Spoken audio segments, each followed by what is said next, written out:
20 h sur Gabon News, mesdames, messieurs, bonsoir et merci de nous retrouver dans cette session d'information à la une de l'actualité. Ce mardi, l'insalubrité, un véritable phénomène à Libreville. Les forces de police nationale ont initié une opération de nettoyage ce matin au quartier Estifo et ses environs. Une initiative plutôt encourageante qui augure du nouvel engagement de la police vis-à-vis de la population. Et puis parlons à présent de ce jeune homme d'une vingtaine d'années qui a perdu la vue à l'âge de 12 ans mais qui n'a pas perdu goût à la vie. Son vœu qui est de devenir chanteur prouve bien que son handicap n'est pas une fatalité. Le secteur éducatif tourne au ralenti à Lastourville, c'est dans la province de Logoué-Lolo. Les membres de la Convention nationale des syndicats du secteur de l'éducation, CONACYSED, sont en grève et ils revendiquent les meilleures conditions de travail. Justin Bitegué, Martial Tsonga les ont rencontrés au piquet de grève. Lancée depuis avril dernier, la grève de la CONACYSED, qui n'avait pas l'air d'être suivie dans la capitale gabonaise, est très active dans la ville de Lastourville par les membres de cette convention syndicale. La place d'Albert Stamba est le lieu par excellence de leur retrouvaille. Comme vous l'avez remarqué vous-même, vous avez dû avoir fait les établissements de la localité de Mouno. Vous avez remarqué que les établissements sont fermés. Et la grève est bel et bien effective au niveau de Mouno. Donc le mouvement continue jusqu'à ce que la tutelle syndicale a. Pour ces enseignants, quelles que soient les mesures qui peuvent leur tomber dessus, ils iront jusqu'au bout de ce qu'ils revendiquent. Si l'année est blanche, je crois que cela ne dépend pas de nous. Nous avons nos partenaires en face qui apparemment, c'est le gouvernement, en fait l'éducation c'est le problème du gouvernement. Si le gouvernement estime qu'il peut sauver l'année, il n'y a pas de souci. Bon, maintenant si ils font fi de cela, non, on s'en tient à ce qu'ils disent. La balle est désormais dans le camp des gouvernants pour que l'année scolaire 2013-2014 soit sauvée et que les cœurs des parents d'élèves soient apaisés. La grève qui sévit le secteur éducatif n'épargne pas l'école publique communale de Mounanzoko, c'est à Lastourville dans le Logoué-Lolo. Là-bas, le corps administratif a pris de mesures pour ne pas pénaliser les élèves candidats au certificat d'études primaires et élémentaires. Philippe Oyaga, Martial Tsonga, Justin Bitegué. Vous êtes ici à l'école publique communale de Mounanzoko. Si certaines classes sont cadenassées à cause de la grève qui sévit avec acuité sur toute l'étendue du territoire national, ce n'est pas le cas dans celle-ci qui prépare son examen de fin d'année. Les élèves sont préparés psychologiquement. Ce qu'il faut peut-être dire, c'est que ces élèves ont appris peut-être plus de 9 mois maintenant, parce que lorsqu'il y a eu grève, nous ne sommes pas rentrés en grève.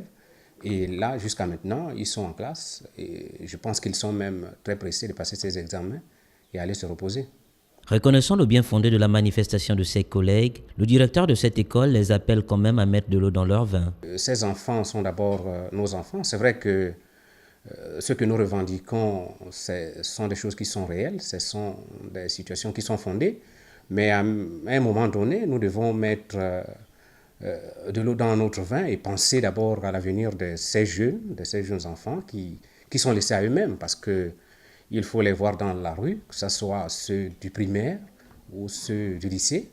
Parfois, on a l'impression que vraiment il n'y a personne pour venir à leur secours. Mais je dirais aux parents qui ont leurs enfants dans des établissements, que si le ministère décide de faire ces examens, qu'ils les fassent, parce que ce ne sont pas tous les enseignants qui sont en grève.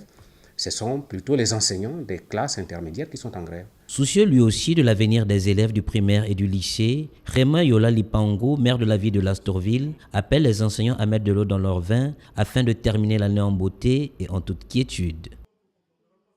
Restons toujours à Lastourville, cette fois-ci au lycée public Jean-Arsène Bougenza. Là-bas, malgré la grève, les enseignants de la CONACYSED, le proviseur soucieux de l'avenir de ses élèves au BEPC et au bac, a mis une stratégie en place afin que les candidats affrontent avec sérénité les examens. Martial Tsonga, Justin Bitegué ont surpris le proviseur, la craie à la main. Suivez plutôt. De l'administration à l'enseignement, il n'y a qu'un seul pas et le proviseur, craie à la main, l'a vite franchi. Cela dans le souci de venir au secours des élèves laissés pour compte afin que ces derniers affrontent les examens avec sérénité. Disons que le lycée Jean-Arsène Bougenza se prépare avec beaucoup de sérénité. Je tiens à rappeler que nous sommes 15e sur le plan national en matière de résultats scolaires depuis quelques années. Et l'idée véhiculée, c'est de maintenir cet élan-là, sinon de mieux faire. Donc à ce sujet, nous avons mis un encadrement pédagogique adéquat pour permettre à nos élèves de pouvoir briller aux différents examens, que ce soit au brevet ou au baccalauréat. Fin stratège, avec une administration soucieuse, Dieudonné Boukala, avec ses collègues, ont su trouver des voies et moyens pour assurer le déroulement des cours dans les classes de 3e et celles de terminale. Disons que nous avons quand même une chance d'avoir une équipe administrative assez diverse. Et en moyenne, chaque membre de l'administration a au moins, sinon 18 heures de cours. Donc nous mettons les bouchons doubles et à partir de ce moment-là, nous arrivons à combler les vides dans les classes d'examen. Ce que nous craignons seulement, c'est pour notre état de santé, parce que nous sommes en train de nous vider de toutes nos forces pour essayer de donner ce que nous pouvons à cette jeunesse-là qui n'a pas besoin de ces mouvements de grève et que nous devons assurer leur avenir. Le maire de Lasterville, Raymond Yola Lipango, le proviseur du lycée public Jean-Arsène Bongenza, Dieudonné Boukala, et le directeur de l'école publique communale de Mwananzoku restent persuadés que les élèves des classes d'examen les passeront en toute confiance. Lutter contre l'insalubrité à Libreville, la police nationale s'implique pour donner à la capitale gabonaise une image avenante. Ce matin, l'axe Estefo, ancienne gare routière, a subi une cure de jouvence par les commerçants situés aux abords de la route sous la direction des forces de police nationales qui veillaient à l'exécution de cette opération. Patrick Charfery et Refus Itoga.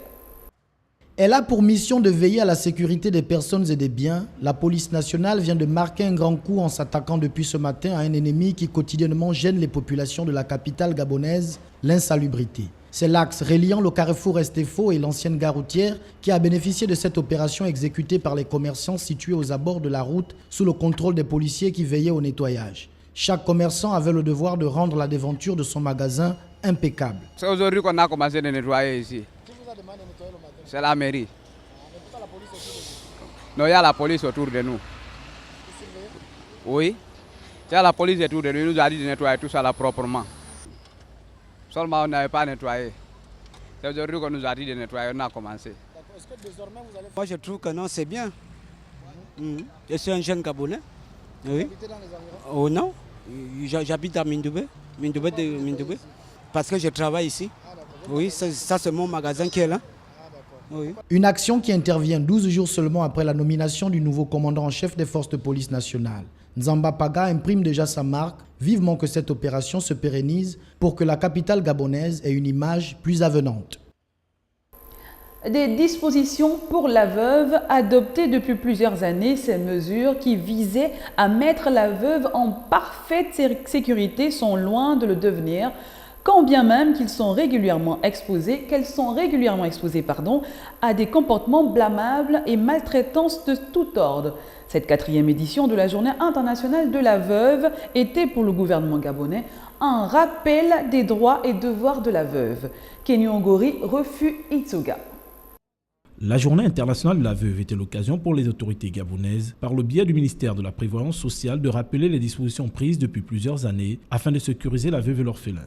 Quand bien même ces dispositions sont régulièrement bafouées par des comportements blâmables. La Déclaration universelle des droits de l'homme et du citoyen de 1789, la Convention sur l'élimination de toutes les formes de discrimination à l'égard des femmes, CEDEF, de 1983, et la Déclaration de Beijing, adoptée à la 4e conférence mondiale sur les femmes le 15 septembre 1995, soulignent cette nécessité de préserver les droits fondamentaux de la personne humaine.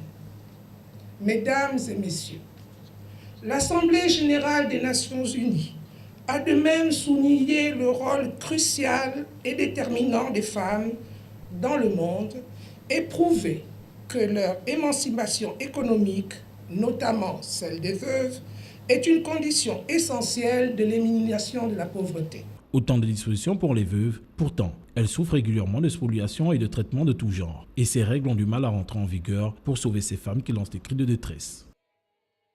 Frappé de cécité depuis son jeune âge, le jeune Garcia Mambo Moussavou n'est pas un aveugle comme les autres. Il se considère comme un être à part entière, refuse de voir son handicap comme un frein à la réalisation de ses projets. Autonome dans ses activités, il souhaite entreprendre une carrière de chanteur. Les détails avec Patrick Charfery et Refu Itsoga. Il marche tout seul, sans support, arpentant les chemins sinueux et rocailleux des Mapanes de Kingele pour allier son domicile. Garcia Mambo Moussavou, connu sous le pseudonyme de La Fleur, est un aveugle pas comme les autres. Il ne supporte pas d'ailleurs le regard pathétique que certains portent aux personnes aveugles. Des fois, on me voit marcher dans la rue, on veut me dépoter les 100 francs. J'ai dit non. J'ai dit, moi, c'est pas mendiant. Moi, je suis un Gabonais. Je ne suis pas mendiant dans mon pays.